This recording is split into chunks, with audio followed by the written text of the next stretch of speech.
ಮಾಡಬೇಕಿತ್ತಲ್ಲ, ಬರಗಾಲ ಬರ್ಬೋದು, ಭಾಳ ದೊಡ್ಡ ಸಮಸ್ಯೆ ಆಗ್ಬೋದು ಅಂತ ಕುಡಿಯೋ ನೀರು ರೈತರಿಗೆ.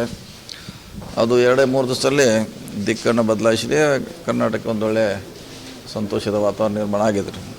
ಡ್ಯಾಮ್ಗಳಿಗೂ ನೀರು ಸಾಕಷ್ಟು ಬರ್ತಾ ಇನ್ನೂ ಬರಬೇಕು. ಇಡಕಲ್ ಡ್ಯಾಮ್ಗೆ ಕಡಿಮೆ ಇದೆ, ಇನ್ನೂ ಬರಬೇಕು.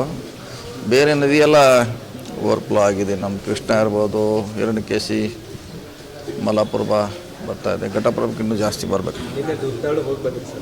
ಅದು ನೀರು ಬಿಡೋಕ್ಕೆ ಕಾಲುವೆಗೆ ನೀರು ಬಿಡಿಸ್ಬೇಕಾಯ್ತು. ಅದಕ್ಕೆ ಬಿಡಿಸ್ಲಿಕ್ಕೆ ನಾವೇ ಖುದ್ದು ಹೋಗಿದ್ದೀವಿ.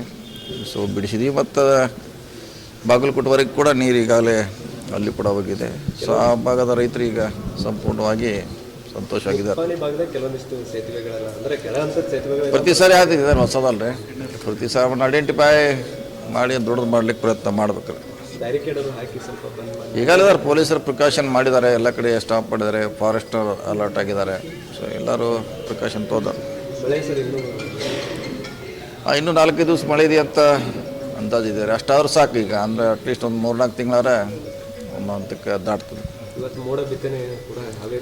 ಹಾವೇರಿಯಲ್ಲಿ ಚಾಲನೆ ಮಾಡಿದ್ದಾರೆ. ಅಲ್ಲಿ ಒಳ್ಳೆಯ ಎಕ್ಸ್ಟ್ರಾ ಮಳೆ ಆಗಿದೆ ಅಂತೂ ಅಲ್ಲಿ ಜನ ಹೇಳ್ತಿದ್ದಾರೆ. ಒಂದು ಒಳ್ಳೆಯ ಪ್ರಯೋಗ ಮಾಡಿದ್ದೀವಿ. ಮುಂದಿನ ದಿನಗಳಲ್ಲಿ ರಾಜ್ಯದಲ್ಲಿ ಕೂಡ ಅದನ್ನ ಮಾಡಲಿಕ್ಕೆ CM ಅವ್ರಿಗೆ ಒತ್ತಾಯ ಮಾಡ್ತೀವಿ. ಈಗ ನಾವೇನು ಮಾಡೋರು ಅಂತ ಹೇಳಿದ್ರಲ್ಲ, ಅದಷ್ಟು ಬೇಗ ಆಗ್ಬೇಕು ಅನ್ನೋದು ಅಷ್ಟೇ ನಿರೀಕ್ಷೆ ಎಲ್ಲ.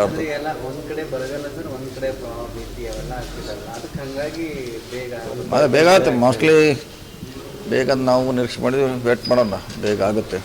ಬೆಳಗಾವಿಯಲ್ಲಿ RSS ಕಾರ್ಯಕ್ರಮ ಆಗ್ತಿರೋದು, ರಾಷ್ಟ್ರೀಯ ಪ್ರಾಂತ ಪ್ರಚಾರಕ ಸಭೆ ಆಗ್ತಿರೋದು ಮಾಡಲಿಕ್ಕೆ ಏನೂ ಇಲ್ಲ. ನಮ್ಮ ಈಗಾಗಲೇ ಪೊಲೀಸರು DC ಅವರು ಅವ್ರಿಗೇನು ಬೇಕು ವ್ಯವಸ್ಥೆ ಮಾಡಿದ್ದಾರೆ. ನಮ್ಮ ಕಡೆಯಿಂದ ಸ್ಟೇಟ್ ಗೌರ್ಮೆಂಟಿಂದ ಆಗುವಂಥ ಎಲ್ಲ ವ್ಯವಸ್ಥೆ ಮಾಡಿದ್ದಾರೆ. ಇನ್ನು ಅವ್ರು ಯಾವ ಕಾರ್ಯಕ್ರಮ ಮಾಡ್ತಾರೆ, ಹೇಗೆ ಮಾಡ್ತಾರೆ, ಅದು ಅವ್ರಿಗೆ ಬಿಟ್ಟಂಥ ವಿಚಾರ.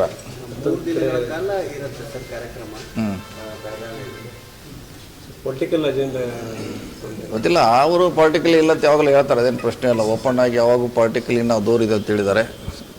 ಸೊ ನಾವು ಅಷ್ಟು ಕೇಳಿದ್ದೀವಿ. ಪ್ರಿಯಾಂಕಾ ಖರ್ಗೆ ಅವರು ಧ್ವನಿ ಎತ್ತಿದ್ರು, ನೋಂದಣಿಯ ಬಗ್ಗೆ ವಿಚಾರಕ್ಕೆ ಸಂಬಂಧಪಟ್ಟಾಗಿ ಧ್ವನಿ ಎತ್ತಿದ್ರು. ಹಾಗಾಗಿ ಇಲ್ಲಿ ತಿರುಗೇಟ್ ಕೊಡಬೇಕು ಅನ್ನೋ ನಿಟ್ಟಿನಲ್ಲಿ ಕರ್ನಾಟಕದಲ್ಲೇ ಕಾರ್ಯಕ್ರಮ ಮಾಡ್ತಾರೆ. ಆ ರೀತಿ ಚರ್ಚೆ ಇಲ್ಲ, ಅದ್ರ ಬಗ್ಗೆ ನಮ್ಗೆ ಗೊತ್ತಿಲ್ಲ. ಅದು ಅವ್ರಿಗೆ ಸಂಬಂಧಪಟ್ಟಂಥ ವಿಚಾರ. ಅದು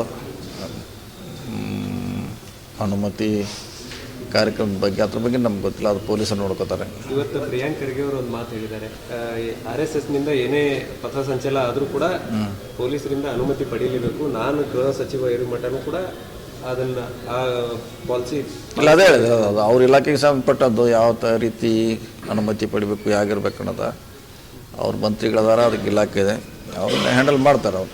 ಸರ್, ರಾಯಬಾಗದಲ್ಲಿ ಇವತ್ತು ಇಂದಿರಾ ಕ್ಯಾಂಟೀನ್ ಉದ್ಘಾಟನೆ ಮೇಡಮ್ ಅವರು MLA ಅವರು ಮಹಾವೀರ್ ಮೊಯ್ತೆ ಅನ್ನೋರು ಮೇಲೆ ಹತ್ತಿದ್ರು ಅನ್ನುವಂಥ ಕಾರಣಕ್ಕಾಗಿ ಸ್ವಲ್ಪ ವಾಗ್ವಾದ ಆಗಿದೆ. ಏನು ನಡೀದ, ಅದೇನು ಆ ರೀತಿ ನಡೀದ. ಅದು ಪ್ರೋಟೋಕಾಲ್ ಅಂತ ಹೇಳ್ತಾರೆ. ಎಲ್ಲರಿಗೂ ಹಕ್ಕಿರ್ತೈತೆ ಹೋಗ್ಲಿಕ್ಕೆ ಬರಲಿಕ್ಕೆ. ಅದೇನೋ ಆ ರೀತಿ ರಿಸ್ಟ್ರಿಕ್ಷನ್ ಮಾಡ್ಲಿಕ್ಕೆ ಆಗೋಲ್ಲ. ಯಾರು ಬಂದಿಲ್ಲ ಬಂದ್ರ ಅಂತ ಎಲ್ಲ ಅಡ್ಜಸ್ಟ್ ಮಾಡಬೇಕಷ್ಟೇ. ಕಾರ್ಯ ಹಂತದಲ್ಲಿ ಏನಾಯ್ತಾಗ ನಡೀತಿರ್ತವೆ. ಕಾರ್ಯಕರ್ತರಿಗೆ ಒಂದೇನೋ ಹುಮ್ಮಸ್ ಇರ್ತವೆ, ಏನೋ ನಡೀತಾ ಇದೆ ಅನ್ನುವಂಥದ್ದು. ಹೋಗ್ತಾರೆ ಎಲ್ಲ ಕಡೆ. ನಾವು ಭಾಳಷ್ಟು ಕಡೆ ಇಲ್ದಾರ ಬಂದು ಕೂತಿರ್ತಾರೆ ಫಂಕ್ಷನಲ್ಲಿ. ಎಷ್ಟು ಸರಿ ಏನು ಹೊಸದಲ್ಲ, ಇನ್ನೂ ದೊಡ್ಡ ದೊಡ್ಡ ಕಾರ್ಯಕ್ರಮ ಇರ್ತಾರೆ. ಲೋಕಲಾಗಿ ಅವರೇ ಅಡ್ಜಸ್ಟ್ ಮಾಡ್ಕೊಂಡು ಸಹಕಾರ ಮಾಡಿ ಅಂಥರ ಕಾರ್ಯಕ್ರಮ ಮಾಡಬೇಕಷ್ಟೇ. ಈಗ ನಮ್ಮ ಆಪ್ತರೊಬ್ಬರು BJP ಸೇರ್ಪಡೆ ಆಗಿದ್ದಾರೆ, ಸಿಂಗೆ ಅವರು. ಅವ್ರು ನಮ್ಮನ್ನು ಬಿಟ್ಟು 1 ವರ್ಷ ಮೇಲೆ ಆಯಿತು. ನಮ್ಮ ಜೊತೆ ಸಂಪರ್ಕದಾಗಿಲ್ಲ. ಹಿಂಗಾಗಿ ಅದು ಕಾಂಗ್ರೆಸ್ ಅಂತ ಹೇಳಲಿಕ್ಕಾಗಲ್ಲ. ಸುಮಾರು ದಿನದಿಂದ ನಮ್ಮದಿಂದ ದೂರ ಇದ್ದರು. ಸೊ ಹೀಗಾಗಿ ಬಿಟ್ಟು ಹೋಗಿದ್ದಾರೆ. ಒಳ್ಳೆಯದಾಗಲ್ಲ ಅಷ್ಟೇ. ಬೆಳಿಲ್ಲ ಅಲ್ಲಿ ಪಕ್ಷದಲ್ಲಿ. ಓಕೆ.